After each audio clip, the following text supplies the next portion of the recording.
ಕನ್ನಡ ಚಿತ್ರರಂಗಕ್ಕೆ ಮತ್ತೊಂದು ದೊಡ್ಡ ಆಘಾತ ಉಂಟಾಗಿದೆ. ನಟ ಹಾಗೂ ನಿರ್ಮಾಪಕ ಸೂಪರ್ ಆಗಿ ಇವರು ನಟಿಸ್ತಾರೆ, ಅದೇ ರೀತಿ ಸೂಪರ್ ಆಗಿ ಪ್ರೊಡ್ಯೂಸ್ ಸಹ ಮಾಡಿದ್ದಾರೆ ಹಲವಾರು ಧಾರಾವಾಹಿಗಳನ್ನ. ದಿಲೀಪ್ ರಾಜ್ ಅಂತ ನೋಡೇ ಇರ್ತೀರಾ, ಜೀ ವಾಹಿನಿ ಅನೇಕ ಧಾರಾವಾಹಿಗಳಲ್ಲಿ ಇವರು ನಟಿಸಿದ್ದಾರೆ. ಆದ್ರೆ ಇದೀಗ ಇವರಿಗೆ ಹೃದಯಾಘಾತ ಸಂಭವಿಸಿದ್ದು ತಕ್ಷಣ ಇವರನ್ನ ಒಂದು ಖಾಸಗಿ ಆಸ್ಪತ್ರೆಗೆ ದಾಖಲು ಮಾಡ್ತಾರೆ.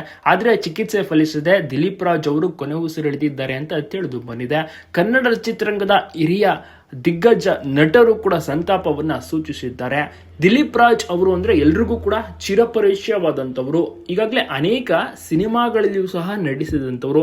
ದಿಲೀಪ್ ರಾಜ್ ಅವರ ಬಗ್ಗೆ ಜಾಸ್ತಿ ಹೇಳಬೇಕು ಅಂದ್ರೆ ಅದ್ಭುತವಾದಂಥ ನಟ, ಕೇವಲ 47 ವರ್ಷ ವಯಸ್ಸಾಗಿತ್ತು. ಸೊ ತಾವೆಲ್ಲರೂ ಕೂಡ ನೋಡಿರ್ಬೋದು ಹಿಟ್ಲರ್ ಕಲ್ಯಾಣ ಅಂತ, ಸೊ ಅದನ್ನ ಮಾಡಿದಂಥವ್ರು ಇವರೇ. ಮತ್ತೆ ಹಲವಾರು ಸಿನಿಮಾಗಳನ್ನ ಸಹ ಪ್ರೊಡ್ಯೂಸ್ ಮಾಡಿರ್ತಾರೆ. ಇವರ ಒಂದು ಸಿನಿಮಾಗಳಲ್ಲಿ ನಟನೆಯು ಕೂಡ ತುಂಬಾನೇ ಚೆನ್ನಾಗಿತ್ತು. ಇವರು ಹುಟ್ಟಿದ್ದು ಸೆಪ್ಟೆಂಬರ್ 2ನೇ ತಾರೀಕು 1978ರಲ್ಲಿ. ಧಾರಾವಾಹಿಗಳಲ್ಲಿ ತುಂಬಾನೇ ಜನಪ್ರಿಯರಾದಂಥವರು. ಇಲ್ಲಿಯ ತನಕ ಸುಮಾರು 24 ಸಿನಿಮಾಗಳಲ್ಲಿ ನಟಿಸಿದ್ದಾರೆ. ಮೂಲತಃ ಬೆಂಗಳೂರಿನವರು, ಅದ್ಭುತವಾಗಿ ಧ್ವನಿಯನ್ನು ಸಹ ನೀಡುತ್ತಾರೆ. ಮತ್ತೆ ಇವರು ಸಿಕ್ಕಾಪಟ್ಟೆ ಫೇಮಸ್ ಆಗಿದ್ದು 2007ರಲ್ಲಿ ಮಿಲನ ಸಿನಿಮಾದಲ್ಲಿ ನಟಿಸಿದ್ದಾರೆ. ನೋಡಿರ್ಬೋದು, ಅಪ್ಪು ಅವರ ಜೊತೆಗೆ ಅಭಿನಯ ಮಾಡಿದ್ದಾರೆ.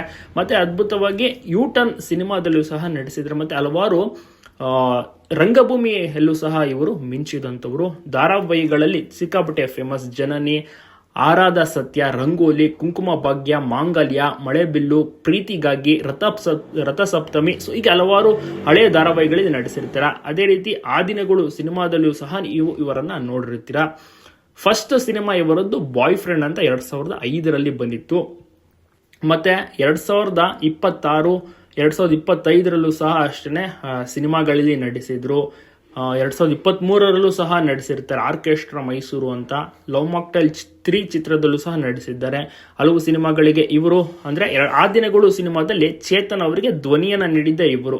ಸೊ ಬಟ್ ಈಗ ಅಗಲಿಕೆ ಆಗಿರುವುದು ನಿಜವಾಗ್ಲೂ ಕೂಡ ಒಂದು ಬೇಸರದ ವಿಚಾರ.